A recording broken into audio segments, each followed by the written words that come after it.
Hey folks, Rob here, and we're back with the second part of our wet forming and leather hardening of our big Texas leather holster here. And it's the next day. It dried last night with the gun wrapped in the plastic wrap for probably a couple hours. Then I took it out and just laid it on the floor register. And as you can see, this is what we come out with. So the holster is pretty well conformed to the gun. It's got the flare here for reholstering. So as you can see, it stays open. The leather has become, and this will harden a little more. It still needs to dry out a little bit more. So it'll continue to dry for a day or two, but it has become very stiff. It's not floppy at all like it was. It keeps its shape there, so when you reholster, it drops right in. Retention is good. I'm just holding it by the hammer thong or the leg thong. Now it would fall out if you got really aggressive with it, but it does retain the gun fairly well. And main thing is it will retain its shape. And as you can tell, it is now a harder, more and the gun slides right in. It fits in there perfectly. It will work as well with here's the Heritage. It will work just as well with the Heritage. The Heritage may be just a tad looser, but it works just as well with the Heritage.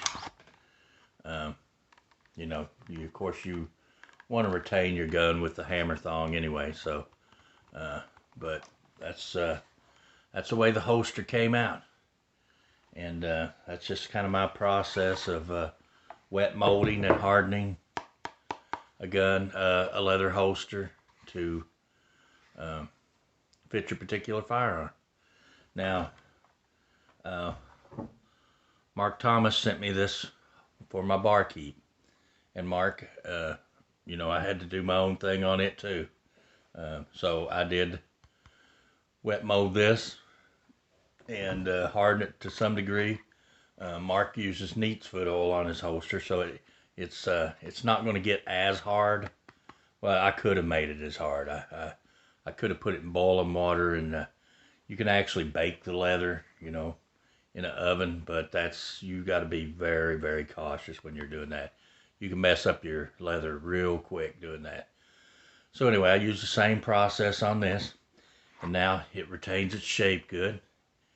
It was not floppy by any means in the get-go, but now the gun just goes right back in there and sits in there. Got some definition for it. Holds the gun snugly. I mean, like I said, if you got crazy with it, it would fall out. But it's got fairly good retention. This gun's going to ride like that, so there's not much danger in it coming out without you pulling it out. So anyway, that's a look at the Marc Thomas cross draw holster after I wet formed it. And I know I was telling y'all last night about this was a 6.5 inch Heritage Rough Rider holster that I had converted to fit my old model. This is an old model 3-screw Blackhawk 357 Magnum, 6.5 inch barrel. And just to show you that it can be done, the holster fits the gun like a glove. I mean, it just slides in, and there's what it looks like for the Blackhawk. So anyway, guys, you can take a holster that's not necessarily I wouldn't advise this on semi-automatics. You want to make sure your trigger guard's covered on striker fired guns and the such, but on a single action gun where you have to cock the hammer every time, the exposed trigger is not such a big deal. Matter of fact, a lot of the Western holsters you buy doesn't even cover the trigger guard, period. So, on a striker fired gun or semi-automatic or most other types of guns, you would want that trigger guard to be covered, or the trigger to be covered, I should say. It just keeps you from getting something in there, but there's no way, unless this gun's cocked, there's nothing going to happen there, even if the trigger does get caught on something. So anyway, that's the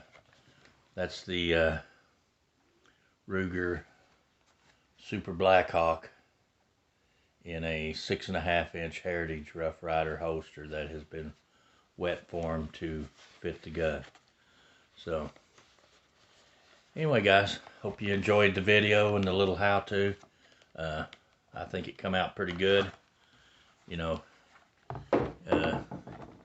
It's probably as stiff as this one, so you can kind of tell,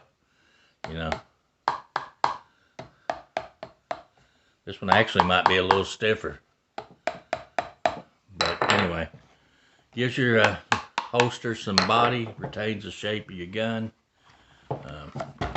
and it's just a fun little project to do if you got some leather laying around. See what you can do with it. Anyway, guys, there we go. Like I said, this will dry a couple more days before I actually leave a gun in it or put a gun in it for any length of time. I just put this in here to show y'all how it came out.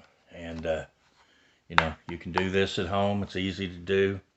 A little hot water, a little saran wrap, a little patience, and you'll have a custom fitted holster for your particular firearm. Thanks for watching, guys. I appreciate it. I'd like to thank everybody that takes time to give me a thumbs up and who leaves comments. And if you're not a subscriber, feel free to subscribe.